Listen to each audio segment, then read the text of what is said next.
बगिया में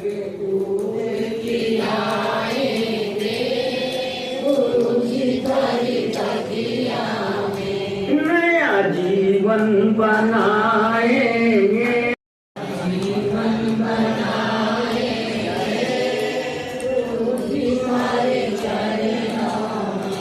गुरु जी तारी बगिया में, गुरु जी थारे गुरुदेव हमारे मन की धुलाई करते हैं। सूक्ष्म मन है अंदर, जन्म जन्मांतर के संस्कार पड़े जो हमारे जन्म मरण का कारण बने हुए बैठे हैं, उनको दूर करने का हमारा ये पर्व है। हम की शरण में आते हैं और वो अपने आशीर्वाद से हमारे ऊपर कृपा करके हमारे मन को पूर्ण करते हैं।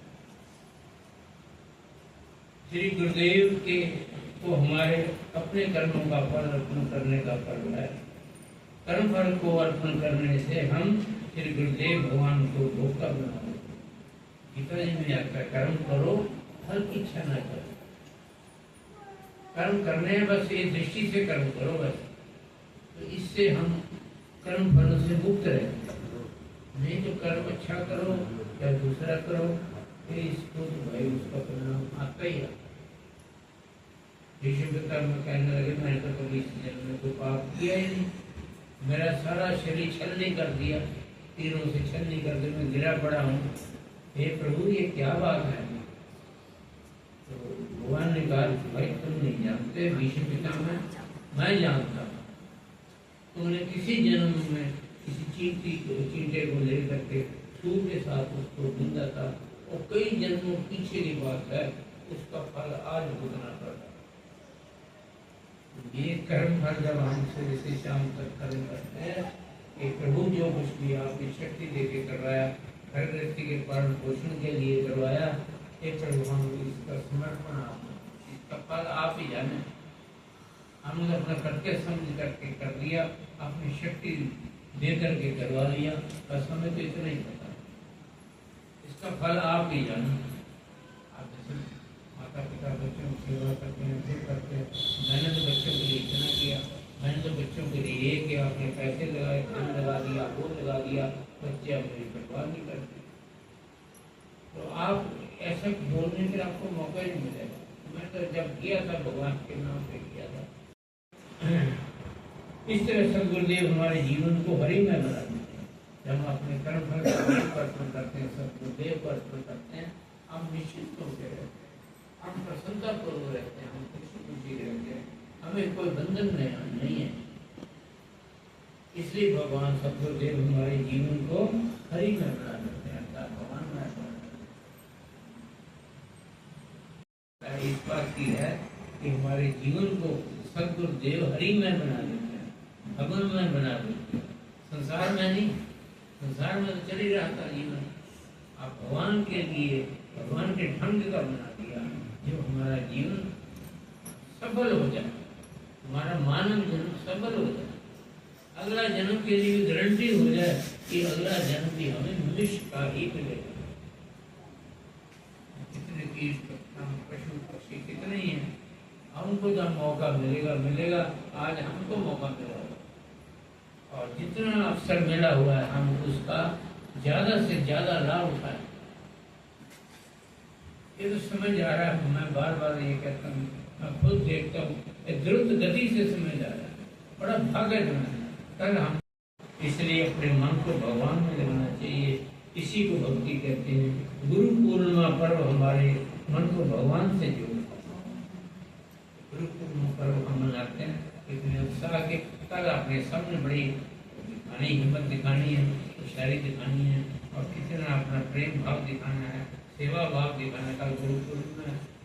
तो ये गुरु पूर्णिमा जो है हमारे मन को भगवान से जोड़ता है। मन को भगवान में लगाने से आत्मा का योग परमात्मा से हो जाता है, दिव्य आनंद का अनुभव होता है, जीवन सफल होता है, परमात्मा का साक्षात्कार होता है। मन को रोकने के लिए तो सारे साधन किए जाते हैं।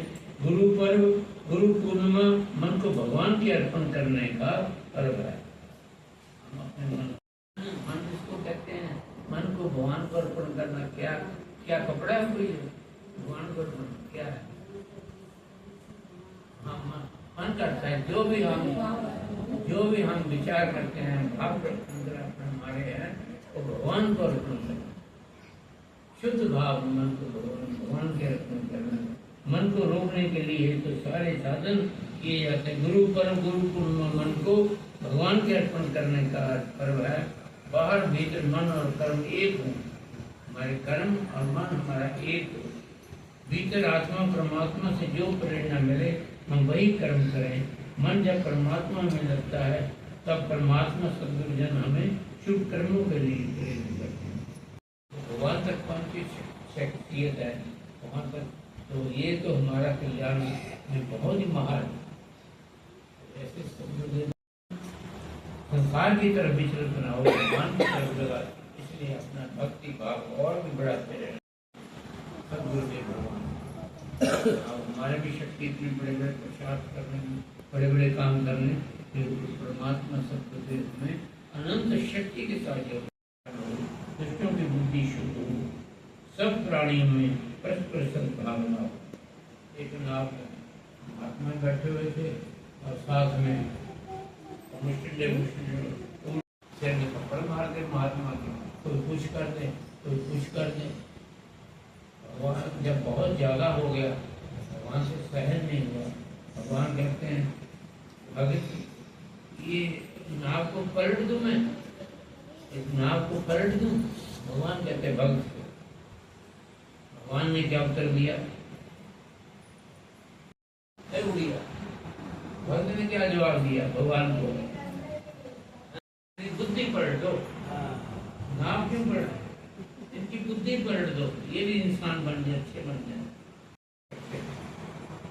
आदि गुरु शंकराचार्य जी के 4 शिष्य थे,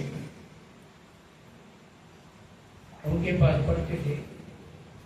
एक शिष्य था, उसको बस पढ़ाई में इतना अवसर नहीं मिलता था, ना उसको ध्यान देता भी मैं तो सतगुरुदेव की शरण में हूँ, इनकी सेवा करनी है और सेवा का फल। 4 शिष्य थे, 3 तो पढ़ते रहते थे। आदि गुरु शंकराचार्य पढ़ाते थे तो भगवान का रूप थे और तीनों को पढ़ते थे, कई साल हो गए से पढ़ते। और उनका एक शिष्य था, वो जंगलों में जाता, वहाँ से सूखी सूखी लकड़ियाँ ले आता, आकर के फिर कंदमूल होते और होते कोई चीज़ होती, उसको आग जला करके पकाता, उनको तीनों को शिष्यों को गुरु महाराज आदि गुरु शंकराचार्य जी को मिलाता। बहुत देर हो गए, जो 3 शिष्य उसके साथ के थे वो कहते हम तो देखो कितना पढ़ गए, ये पीछे रह गया। उनके मन में ऐसा अहंकार आ गया। भगवान अहंकार किसी का छोड़ते थे, भगवान और चीजें तो बर्दाश्त करते हैं, अहंकार नहीं छोड़ते। अरे इसका क्या अहंकार है, मैं करने कराने वाला तो मैं ही हूँ, ये क्यों अहंकार कर रहे हैं।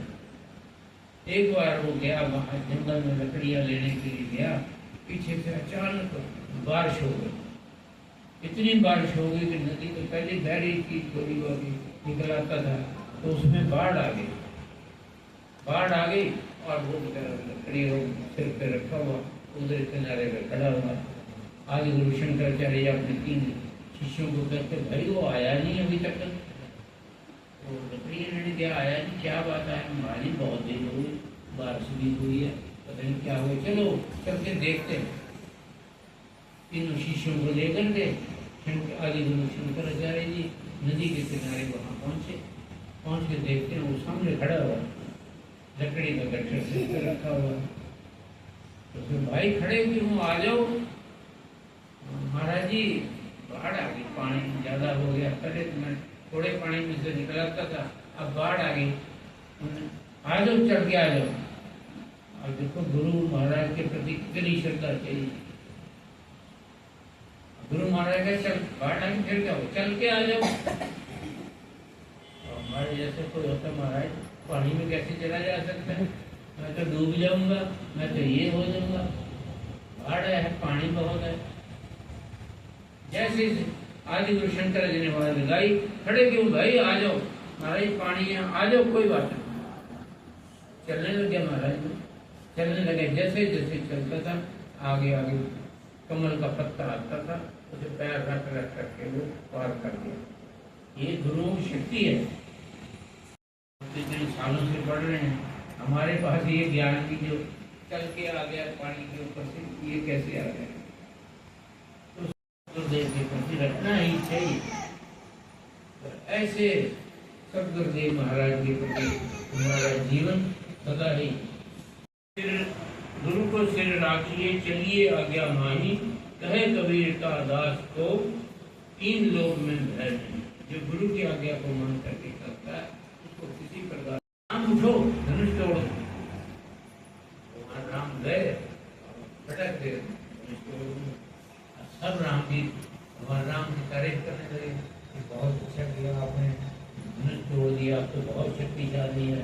ये मतलब मैंने नहीं तोड़ा, गुरु महाराज ने आज्ञा की थी, उनके संकल्प ने तोड़ा ही, मैं कौन तोड़ने वाला हूँ? गुरुदेव उठो तोड़ दो। तो ये गुरु महाराज का संकल्प था, जिसने धनुष्मान तोड़ा, मैंने नहीं कुछ किया। तो ऐसा श्रेय भगवान को सदगुरुदेव के जब हम देते हैं तब हमारा जीव का कल्याण होता है। सब धरणी कागज करूँ लेखनी सब बन राय, सात समुद्र की मसी करूँ गुरु गुण लिखा न जाए। इतना करने के बाद हम गुरु महाराज के हे गुरुदेव आप महान, ये साक्षात भगवान है, सब जीवों का भला कर रहे हैं, ज्ञान अमृत वर्षा द्वारा सब जीवों को सत्य की राह दिखा रहे हैं। आपके श्री चरणों में हमारा कोटि कोटि आपकी कृपा दृष्टि दया दृष्टि सदा बरसते रहे, भूल चूक क्षमा करें। आप जी में परमात्मा का साक्षात्कार हो। परमात्मा का साक्षात्कार को पता है, भगवान का दर्शन आपकी कृपा से आत्म साक्षात्कार हो। ये क्या मतलब है?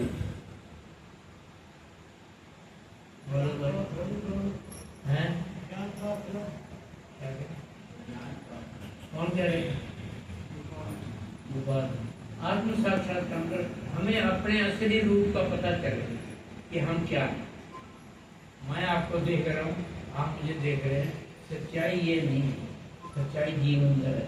परमात्मा सब व्यापक है, सब शक्ति में सदा रहने वाले हैं परमात्मा, और हम भी परमात्मा की तरह सदा रहने वाले हैं।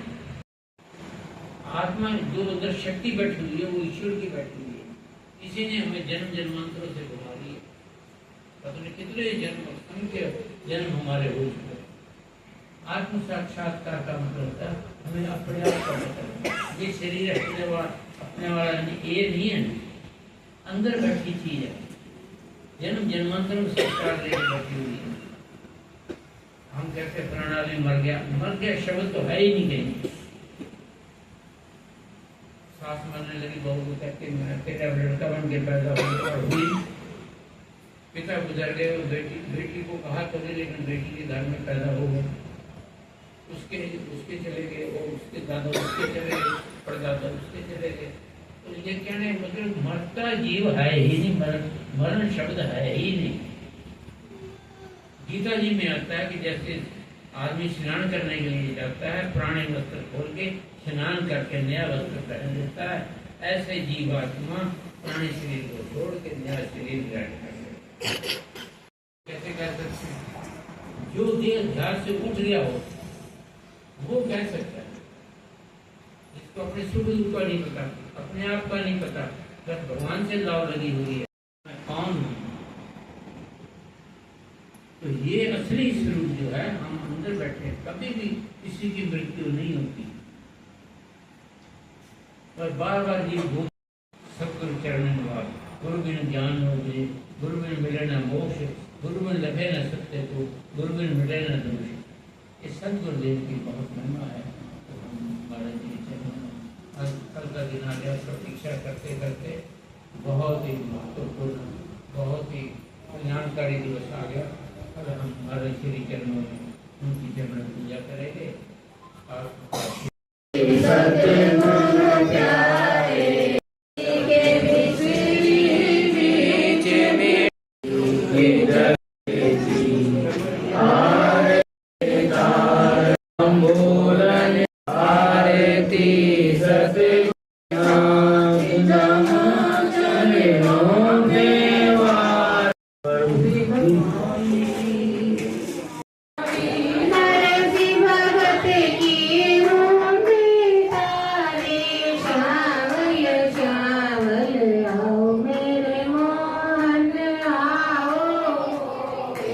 बचाओ मेरे